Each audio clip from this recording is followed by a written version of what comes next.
Now let's choose an emotion. We'll say our character is very bored of his work. He hates what he does, and he just found out he's about to get a lot more work. Now, how would I start to pose the face? Well, the way I tend to approach facial animation is I like to feel what my face does. So I would actually put my face in that expression. A lot of people like to use a mirror, but I find when I use a mirror, I end up copying too much of what I'm seeing, and it's not necessarily a caricatured version of what the character is feeling. So what I tend to do is I forget everything that's around me, and I focus and concentrate, and I put my face in the expression and feel what the muscles do and which muscles react to the specific facial expression that I'm trying to achieve. So when I'm tired and unmotivated and I really don't want to do any more work, my face would tend to do something like this. So what I would do now is I would analyze and really kind of feel what my face is doing. So I'm going to put my face in that position. Instantly I feel a relaxation in my jaw, and I feel just my jaw hanging down. I feel my eyes go up.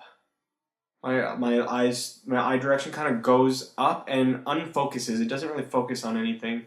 And my pupils I can feel them straining and crossing a little bit. But the interesting thing is I don't feel my eyebrows go up. I'm not feeling like, I'm feeling my eyebrows are staying completely still and my eyelids are just kind of lazy still. So I'm feeling a lot of pull in the jaw and then eyes going up, but not much else. So let's try and caricature that feeling. So here I've got my start pose, which is just a guy who's really upset about working, and he's just like, forget this. Like he's just like ready to off himself. So let's take a look at what we can do here. So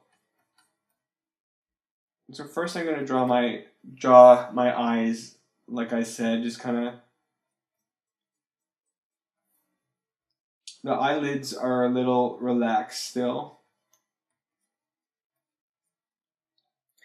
And the eyes go a little crossed and up. And then the eyebrows are still kind of unimpressed. So his nose would go here, whatever it is. And then that jaw hanging down.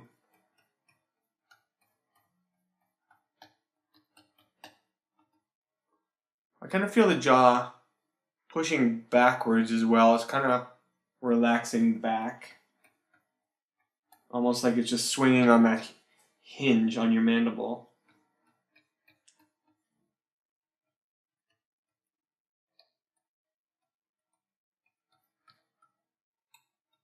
Give him some hair. So he's just.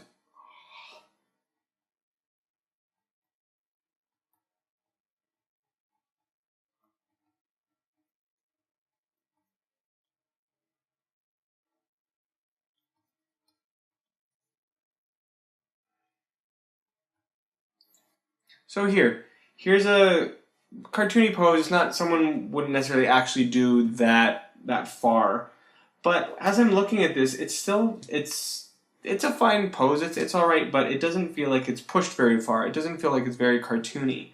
So now what we discussed already about the eyes and the jaw and everything, let's see if we can push that even further. So let's get rid of this one and try to see how much further you can push it. So let's even push this further.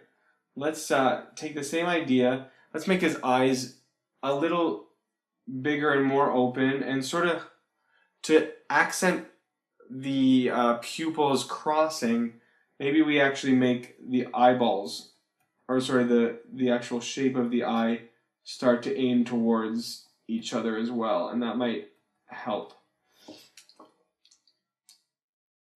And then let's let's pull down the eyelids a bit further. And see, as I'm shaping them, see how I've got this curve right here? I've got this curve where the pupils will sit. And so I'm going to tuck these pupils a little further up into the eyelids than I did the first time. And that's instantly making them feel a little bit, feeling a little bit more tired and exhausted. Now let's also considering the eyebrows didn't move, let's try bringing those down a little bit too.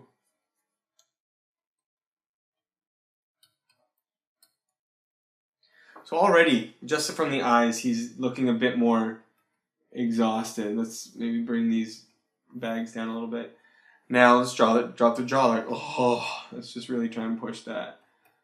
So let's bring that down even more.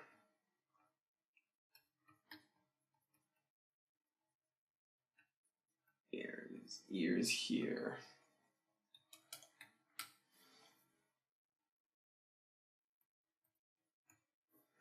So now let's, with the jaw, to really kind of push that he's hanging down. Maybe let's start the mouth lower. And in most cases, with in most studios, you have some kind of up and down mouth control. So let's start it actually lower, and maybe he'll feel even more pathetic and kind of just exhausted. So this time, rather than tucking his chin up, or sorry, his lip up, let's try and hang it open more. So maybe just see the top teeth a little bit. And then his jaw feels like it's opening more, so it'll show more teeth.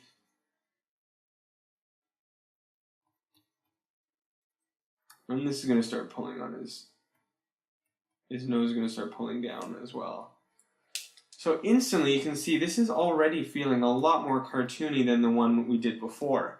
It's the same idea. It's literally doing the exact same thing. It's just pushing it further. So I think this is actually a pretty good cartoony pose. It's really a cartoony expression. You can see that the ideas that we talked about and what my face was feeling is working. But again, I'm not copying what my face is doing. I'm simply feeling the things that are moving and trying to find a way to push those more.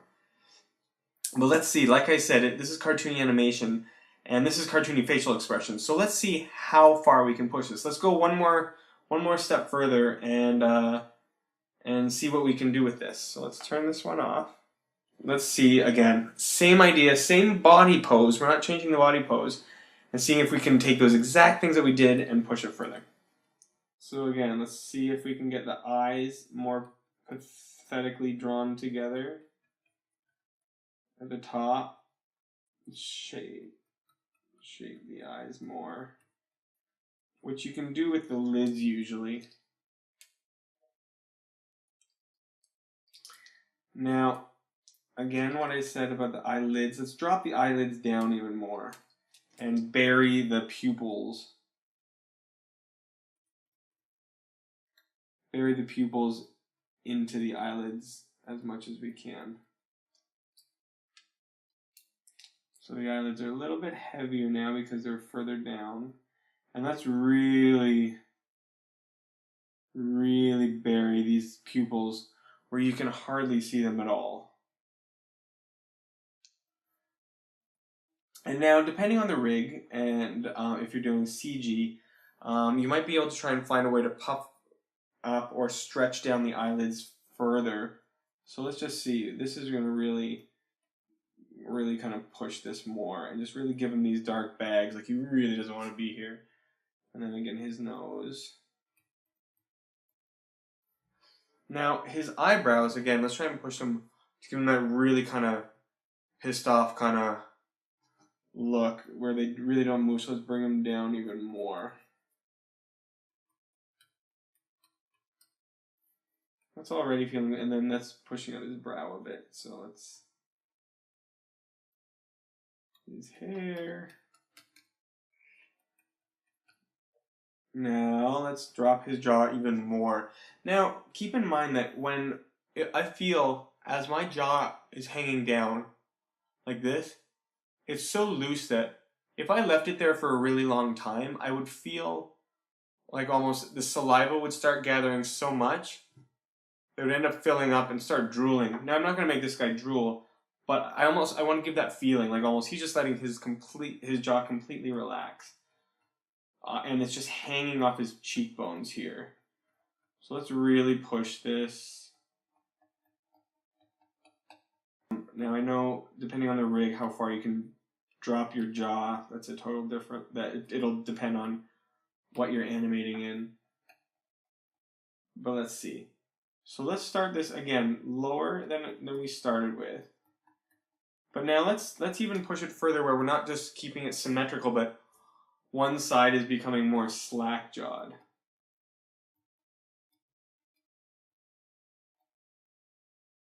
And it really starts to pull down. So the chin would come down further here, and then his lip is actually like hanging sideways here, where it's like almost like a zombie. And so again, maybe a bit of teeth, but not much here, and his bottom teeth are actually way up here, and you'll probably start to see his gums here. Like it's like he could start drooling at any second. So you can see, you can always push it more. But see, even what I did here with the pupils, I feel like you can push him more, like he's more upset at what's being told him by really crossing his eyes. So let's try that too. Let's get his eyes really crossed in the center. There. That instantly just makes him look even more upset and more like he doesn't want to do this. So you can see the more you push it, and I was actually really happy with that first drawing, but then it's always fun to see what you could do. And even if you don't use it, you can always go back to the other version, but it doesn't hurt to try it and see how far you can actually push it. So you can see from the first pose to the third pose, there's quite a big difference. Don't ever just assume your first pose will be the best one. Always try and push it a little bit further and see what you can come up with.